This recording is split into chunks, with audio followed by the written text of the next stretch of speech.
Budget सत्र की बड़ी खबर सामने आई है, जहां जबलपुर उत्तर मध्य क्षेत्र के विधायक डॉक्टर अभिलाष पांडे ने मध्य प्रदेश सरकार के वर्ष 2026-27 के बजट को आशावादी और जनहितकारी बताते हुए इसकी खुलकर सराहना की। उनका कहना है कि सरकार ने किसी भी प्रकार का नया टैक्स नहीं बढ़ाया, जो आम जनता को राहत देने वाला कदम है और इससे प्रदेश की आर्थिक स्थिति को मजबूती मिलेगी। हालांकि दूसरी ओर प्रदेश पर बढ़ते कर्ज को लेकर राजनीतिक बहस भी तेज है। बीते वर्षों में अलग अलग सरकारों के दौरान लगातार कर्ज लिया गया और वर्तमान में भी राज्य पर भारी ऋण भार बना हुआ है।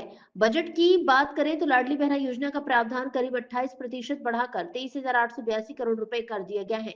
रोजगार के लिए 65,000 भर्तियों की स्वीकृति दी गई है, जिसमें शिक्षक, पुलिसकर्मी, डॉक्टर और नर्स शामिल है।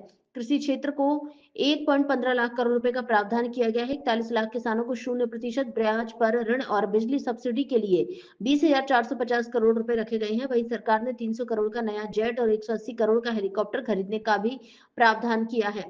कुल मिलाकर बजट विकास और कल्याणकारी योजनाओं पर केंद्रित बताया जा रहा है, जबकि कर्ज को लेकर विपक्ष सवाल उठा रहा है। दर्शकों नमस्कार, मैं हूं Umesh Shukla, editor Vande Bharat news channel Delhi से। दर्शकों, हम बात करेंगे मध्य प्रदेश के बजट पर। बजट में मध्य प्रदेश को क्या मिला और क्या नहीं, क्या बढ़ाया, क्या घटाया, और मध्य प्रदेश की जनता के लिए ये बजट भारतीय जनता पार्टी के नेता इसको बताते हैं मध्य प्रदेश के लिए काफ़ी आशावादी और जनता के लिए बहुउपयोगी।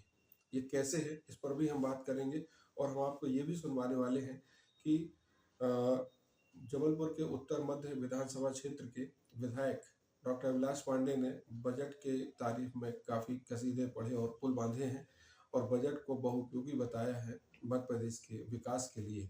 उन्होंने तो यहाँ तक भी कहा है कि मध्य प्रदेश के जो आर्थिक स्थिति है, जो कर्ज है, उसमें भी काफ़ी सुधार आने वाला है। तो दर्शकों, हम बात कर रहे हैं बजट की और बजट सत्र भोपाल से। विधानसभा सत्र के दौरान जो स्थिति बन रही है वो ये है कि सबसे बड़ा जो एक पॉइंट है बजट का, कि मध्य प्रदेश सरकार ने किसी भी प्रकार का टैक्स बढ़ाया नहीं है और ना ही किसी प्रकार का टैक्स घटाया है। इसको ही भारतीय जनता पार्टी इस बजट सत्र 2026-27 का इसको प्रमाण मानती है कि ये बजट जनता के लिए टैक्स किसी प्रकार का न घटाने और बढ़ाने के कारण बहुउपयोगी है। अब हम आपको बता दें कि मध्य प्रदेश सरकार के विकास के नाम पर इतना कर्ज ले चुकी है कि पुराने कर्ज पर अभी कुछ हुआ नहीं है और नया कर्ज सरकार काफी ले चुकी है। आपको बता दें कि ये कर्ज लेने की जो परंपरा है, ये कांग्रेस के टाइम से ही चली आ रही है और इस परंपरा में कर्ज लेने की होड़ को भारतीय जनता पार्टी ने कांग्रेस को पीछे छोड़ दिया।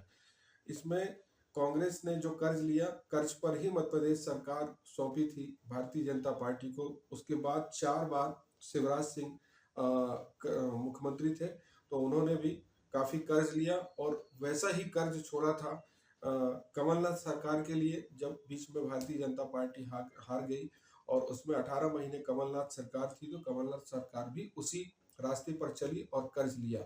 इसके बाद जब कांग्रेस की सरकार गिर गई और भारतीय जनता पार्टी की नई सरकार बनी, तो उसके बाद जो चुनाव हुए उसमें उसके बाद डॉक्टर मोहन यादव की सरकार बनी, तो उस सरकार में भी यही हुआ और परंपरा वही रही कर्ज लेने की। और आज स्थिति यह है मध्य प्रदेश की कि 6 लाख करोड़ से अधिक का कर्जदार होगा मध्य प्रदेश, क्योंकि 2027 तक ये कर्ज इसी लेवल पर आने वाला है और 2027 तक 6 लाख करोड़ से अधिक का कर्ज मध्य प्रदेश सरकार ले चुकी होगी। अब इसमें हम बात करेंगे कि आज जो मध्य प्रदेश की हालत है वो भारत के जितने राज्य हैं उन सब से भारत के बड़े राज्यों में मध्य प्रदेश जो स्थिति अपनी बना रहा है कर्ज लेने के मामले में, वो सबसे आगे निकलने वाला है। और इसके बाद डॉक्टर मोहन यादव सरकार ने काफ़ी कुछ मेहनत करी है बजट को अच्छा करने में और वित्त मंत्रालय के वित्त मंत्री जगदीश देवड़ा ने भी काफ़ी बजट को अच्छा बनाने की कोशिश करी है। हम आपको बता दें कि मध्य प्रदेश सरकार ने 2026 और 27 के बजट में कोई टैक्स बढ़ाया नहीं, घटाया नहीं। ये इसके बाद नगरीय निकायों को एक निजीकरण का एक नया मॉडल दिया है। निजीकरण से सरकार आय बढ़ाने वाली है और इस निजीकरण में कुछ ऐसा होता है कि जो सरकारी संपत्तियां और सरकारी जो बिल्डिंग्स, जो पुराने कारखाने और जो पुरानी सरकार की जमीनें हैं, वो बेची भी जाती है निजी क्षेत्र को, और जो सरकारी संस्थान है वो निजी क्षेत्र को दिए भी जाते हैं। ऐसा एक निजीकरण का मॉडल सरकार पेश कर रही है और इसे मध्य प्रदेश के लिए आशावादी और जनवादी बताया जा रहा है। इसके बाद में हम आपको बता दें कि लाडली बहना योजना में जो राशि बजट में करीब 28% की बढ़ोतरी की गई है, जो पहले 18,669 करोड़ था वो अब बढ़कर 23,882 करोड़ हो गया है। और इसके बाद सरकार ने रोजगार देने के नाम पर भी डॉक्टर मोहन यादव ने 65,000 भर्तियों वैकेंसी को स्वीकृति दी है। इसमें जिसमें 1500 लगभग शिक्षक होंगे, 15,000 शिक्षक होंगे और 22,500 पुलिसकर्मी भी भर्ती किए जाएंगे। साथ ही 4,800 शिक्षकों की भी भर्ती होना है, और इसके बाद स्वास्थ्य क्षेत्र में भी 3,850 डॉक्टर्स और 1,256 नर्सों की भी भर्ती किया जाना है। और इसके बाद 22,500 कर्मियों की भर्ती मध्य प्रदेश सरकार चरणबद्ध तरीके से धीरे धीरे कर रही है, और इस पर अभी लगभग 42,000 भर्तियां इसमें हो चुकी हैं, और ये भर्तियों का क्रम लगातार जारी भी है। और इसी प्रकार आपको बता दें कि किसान कल्याण के लिए भी सरकार ने कुछ अच्छा करने की कोशिश की है। 2026 और 27 को कृषि वर्ष घोषित किया है डॉक्टर मोहन यादव सरकार ने, और इससे जुड़े विभागों में कुल 1 लाख करोड़ 15 लाख का प्रावधान किया है, जिसमें 41 लाख। सबसे पहले तो बजट की आप सबको बहुत बहुत शुभकामनाएं और बधाई। मध्य प्रदेश की सरकार का बजट 4,38,000 करोड़ का बजट है। मध्य प्रदेश के सर्वांगीण विकास का बजट है। जो प्रधानमंत्री जी का सपना है, गरीब, युवा, नारी शक्ति और अन्नदाता, जिनको आदरणीय प्रधानमंत्री जी आगे बढ़ाना चाहते हैं, उसको लेकर 2047 के विजन को लेकर ये बजट है। मध्य प्रदेश में विकास की ओर अग्रसर, चाहे वो किसान हो। 54 लाख हेक्टेयर पे हम अभी रकबा सिंचाई का है, हम 100 लाख हेक्टेयर पे 2029 पर लेकर जाने वाले हैं। इसके साथ साथ खेलों के अंदर 815 करोड़ रुपए का अलग से प्रावधान किया गया है। युवाओं के रोजगार के नए सृजन के नए संसाधन उपलब्ध कराए जा रहे हैं। 11.0 लाख करोड़ रुपए का इन्वेस्टमेंट मध्य प्रदेश में विकास के नाम पर हो रहा है। औद्योगिक विकास की संरचना के हिसाब से नौजवानों के रोजगार के संसाधन उपलब्ध कराना, साथ ही मध्य प्रदेश में सड़क, इंफ्रास्ट्रक्चर और नदी जोड़ने में मध्य प्रदेश देश का पहला राज्य है। इन सारे विकास के मॉडल का ये बजट है। और मैं आज के इस अवसर पर आदरणीय डॉक्टर मोहन यादव जी के नेतृत्व में जो मध्य प्रदेश की सरकार चल रही है और जो बजट जगदीश देवड़ा जी ने रखा है, ये मध्य प्रदेश के आने वाले भविष्य को सुनिश्चित करने का बजट है। हाँ, एक तरफ हम बजट की बात कर रहे थे, दूसरी तरफ कांग्रेस हंगामा कर रही थी। कांग्रेस का हंगामा इस बात को लेकर था कि आपने 23,000 करोड़ का बजट आप छोड़ कर गए हैं, लेकिन आपको ये विश्वास ही नहीं हो रहा कि मध्य प्रदेश में 4,38,000 करोड़ रुपए का बजट भी हो सकता है। 1947 से लेकर 2003 के पहले तक कांग्रेस ने 23,000 करोड़ दिए, लेकिन 2003 के बाद से 2026 का बजट 4,38,000 करोड़ का है। इससे कांग्रेस के पेट में दर्द है, और वही चीजें अगर देखिए, निश्चित तौर पर ये बजट इस बात का है कि व्यक्तिगत पूंजीगत व्यय 1 लाख करोड़ से ज्यादा होना अपने आप में देश का ये पहला राज्य मध्य प्रदेश बना है जिसमें विकास के मॉडल का ये बजट घोषित किया गया। किसानों को लाभ हो सकता है, इसके लिए 25,000 करोड़ की सब्सिडी राशि भी दी जाएगी, और इसके बाद 720 करोड़ ब्याज की सब्सिडी के रूप में व्यवस्था की गई है। और किसानों को बिजली की सब्सिडी में भी इस 25,000 करोड़ में से इस राशि को सब्सिडी के रूप में दिया जाएगा। ऐसा कुल 20,450 करोड़ रुपए के प्रावधान किए गए हैं किसान कल्याण के लिए। और किसान कल्याण में हम आपको एक चीज और बता दें जो सरकार ने किया है कि अभी हमारे यहाँ जो खेती होती है वो रेड फर्टिलाइजर और ग्रीन फर्टिलाइजर में होती है। इसमें रसायन मुक्त खेती, मतलब जैविक पशुपालन और प्राकृतिक खेती के लिए भी सरकार ने बजट में प्रावधान किया है। और इसके लिए खेती का जो रकबा है, जो उसमें जैविक खेती और प्राकृतिक खेती का रकबा अधिक बढ़ाने के लिए भी सरकार ने इसमें पशुपालन को भी काफी अच्छा महत्व दिया है।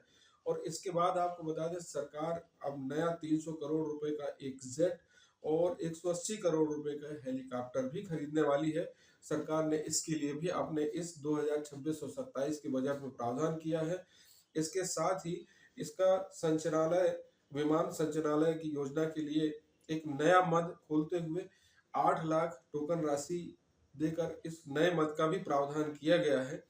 इसके बाद सरकार ने एक अच्छा काम किया कर्मचारियों के पक्ष में। जो कर्मचारी अपने भविष्य निधि, अपनी खुद की कमाई से जमा की हुई जीपीएफ की राशि के लिए परेशान होते थे, तो उसके लिए 71 वर्ष में पहली बार जीपीएफ की राशि निकालने के लिए कर्मचारियों को जो नियम थे उस पर नरमी बरती गई है और उन नियमों को सरल किया गया है, जिससे कर्मचारी अपनी स्वयं की स्व अर्जित जो उनकी आय है वो स्वअर्जित राशि अपने खाते से सरल नियमों के तहत निकाल सकेंगे और अपने उपयोग में ला सकेंगे।